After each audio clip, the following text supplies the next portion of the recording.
Eu quero mostrar na vida de uma pessoa na Bíblia como foi o processo do perdão na vida dele, ok?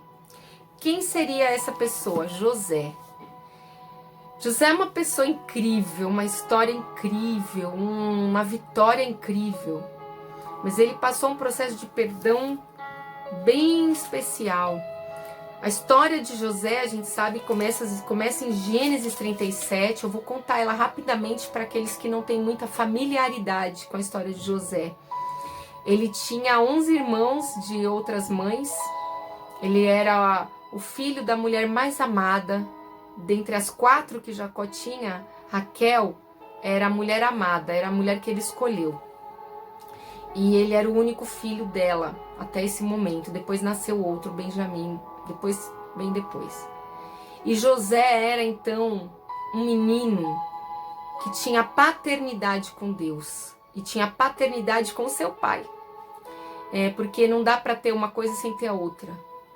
E ele contava para o pai as coisas que os irmãos faziam. Ele era um menino confiável. O pai confiava nele e o pai amava muito ele. E acabou fazendo uma túnica colorida para ele, que foi a maior tribulação. Todo mundo tinha inveja daquilo. Naquela época, todo mundo usava a roupa da mesma cor, menos José.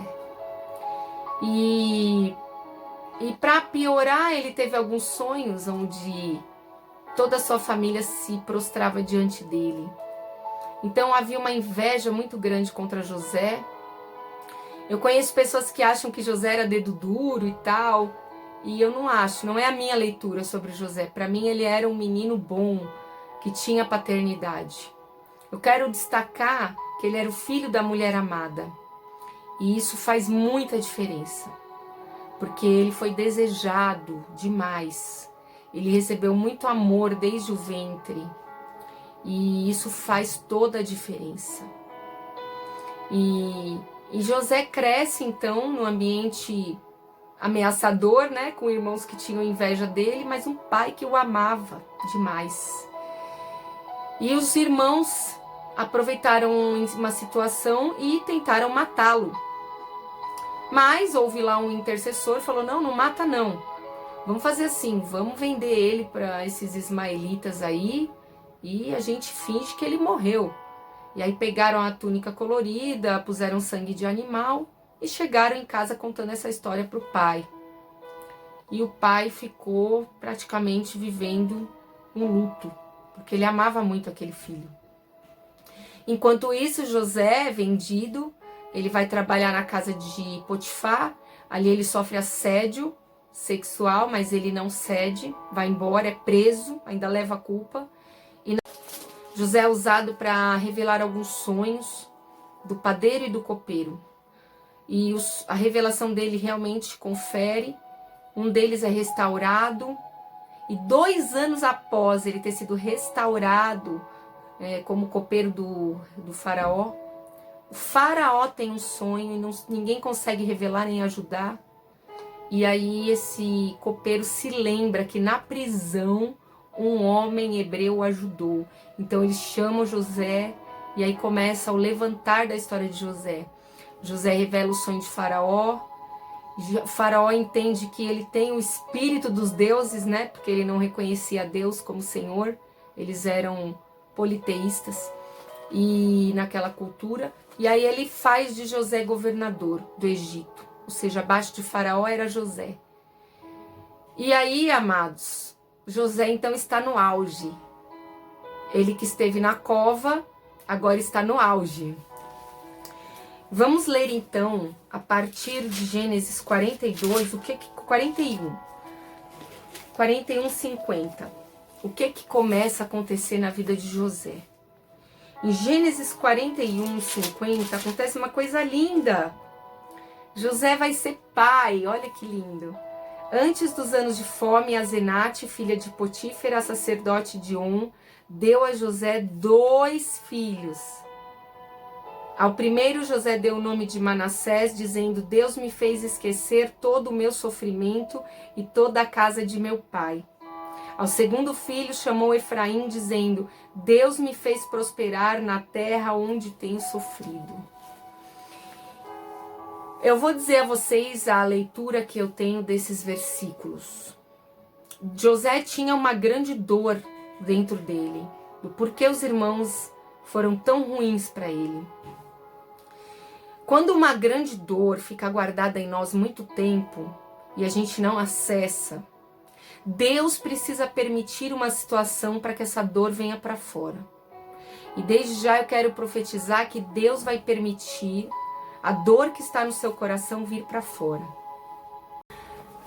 para que Ele possa te curar. Não há nada oculto que não haja de ser revelado.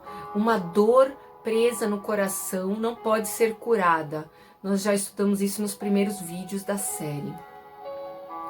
Então Deus precisa permitir essa dor vir para fora. O problema é que às vezes você não quer tirar essa dor para fora, dói muito. Ei, é seguro. Com Jesus é seguro. Se Jesus está chamando você para olhar para esse assunto, para cuidar disso, Ele é fiel. Ele não começa algo e deixa sem acabar. Deus não vai deixar você num caos emocional. Se Ele tá mexendo nisso, Ele vai se responsabilizar e vai com você até a cura. Então pega na mão dele e vai. Deixa Jesus curar você. O arrebatamento tá às portas, a volta de Jesus tá às portas, tudo às portas. Deixa Ele fazer isso. Agora é um tempo de Deus tratar o que precisa ser tratado. Na vida de José, como foi? Através dos filhos. Porque olha o primeiro filho dele, gente, se chama Manassés. Deus me fez esquecer de todo o meu sofrimento, de toda a casa do meu pai. Se você está tentando esquecer algo, você vai dar esse nome para o seu filho. Para toda vez que você vai chamar o filho, Deus me fez esquecer do meu sofrimento. Deus, como é que você vai esquecer de algo que você lembra toda hora? Então não é. Esse nome aqui foi... A dor de José estava tão grande, né? Represada, a dor represada. Vira amargura, rancor. Aquela dor estava represada há tanto tempo que precisava vir para fora. E o segundo filho, Efraim, Deus me fez prosperar na terra onde tenho sofrido. Tudo bem, teve alguns episódios no Egito sim, mas o maior sofrimento ele viveu em Israel, não foi no Egito. O Egito ele prosperou, o Egito foi o levantar dele. Então, aqui mostra que José estava com as emoções bem conturbadas e ele não estava ainda com grau de consciência, ele ainda não estava assumindo isso. Então, o que Deus teve que fazer? Teve que mexer nessa área. E aí as coisas começam a acontecer rápido, essa ministração é longa, eu vou resumi-la, mas eu vou ficar à sua disposição, se você precisar de mim. Tá bom? Pode me contatar aí nas redes sociais, nos comentários. Tem aí o meu Instagram, Facebook.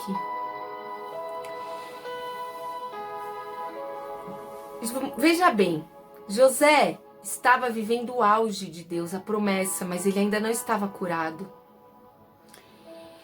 O que acontece logo em seguida disso é que há uma fome terrível na terra e o único lugar que tinha comida era o Egito. Graças à administração de José, que era o plano de Deus. E os irmãos vão lá para buscar comida. E assim que ele vê os irmãos, sabe o que acontece, gente? Ele foi rude com os irmãos.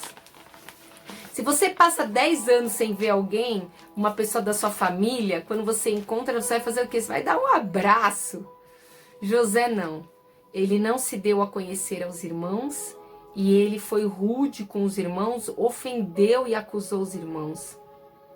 E pior, ele marmou lá um negócio e deixou eles presos. Mas o que os meninos fizeram, gente? Fizeram lá atrás.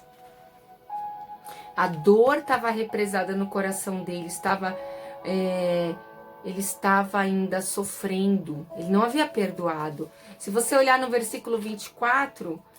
do capítulo 42, ele chora escondido. Ele não estava disposto a mostrar os seus sentimentos. E aí tem todo um desenrolar que eu quero pedir que você leia até o capítulo 50. Eu só vou aqui destacar os pontos principais, para não ficar um vídeo muito extenso e até cansativo. José, ele vai se relacionando com os irmãos, ele manda eles buscarem o irmão mais novo porque ele queria ver Benjamim, que era o outro filho da Raquel, junto com José, irmão por parte de pai e mãe de José.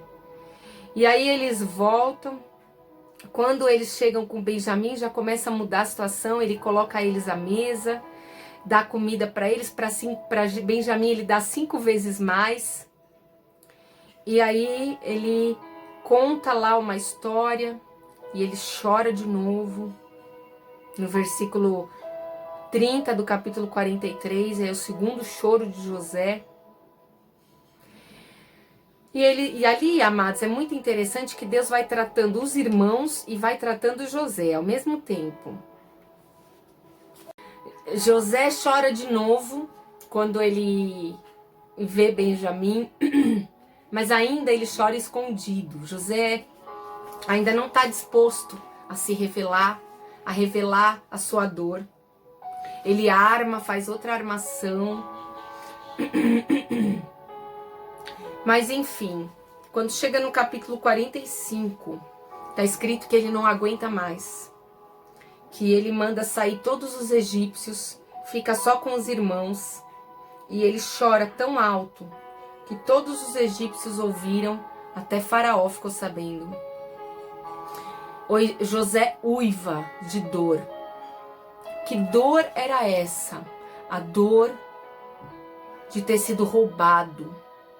Porque quando os irmãos tentaram matar José, os irmãos roubaram José de uma série de coisas. Roubaram José da convivência com o pai. Os irmãos tentaram matar José, roubaram José da convivência com Benjamim. Para José, roubaram José da vida dele. Amados, foi uma ofensa muito pesada para José. E havia uma dor ainda muito latente no coração dele.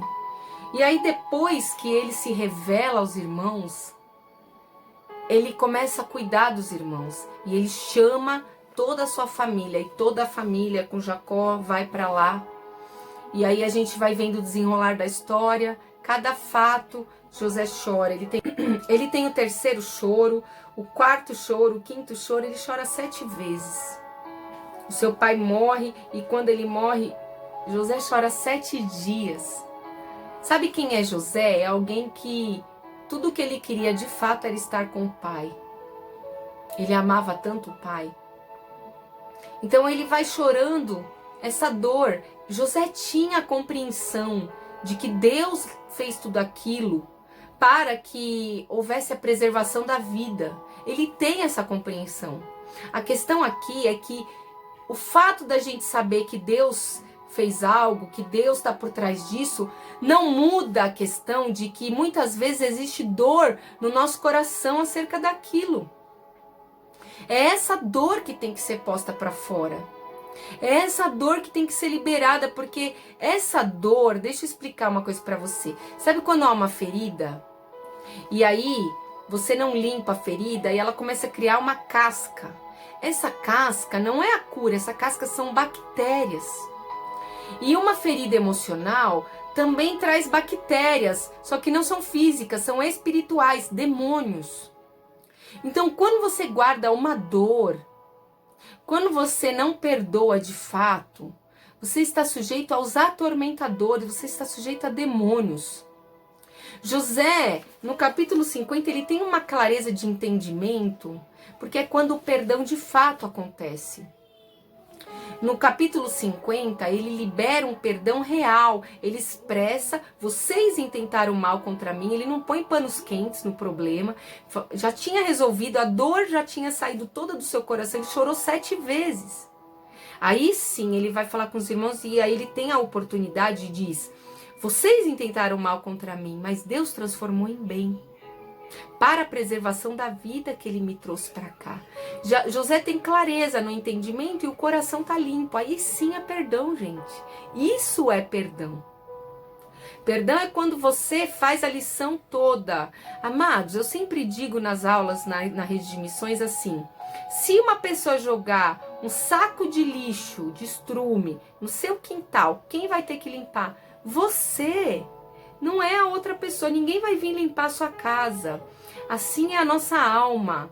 Se aconteceram fatos no passado que mancharam, que machucaram, quem vai ter que limpar? Eu e você, nós temos que limpar.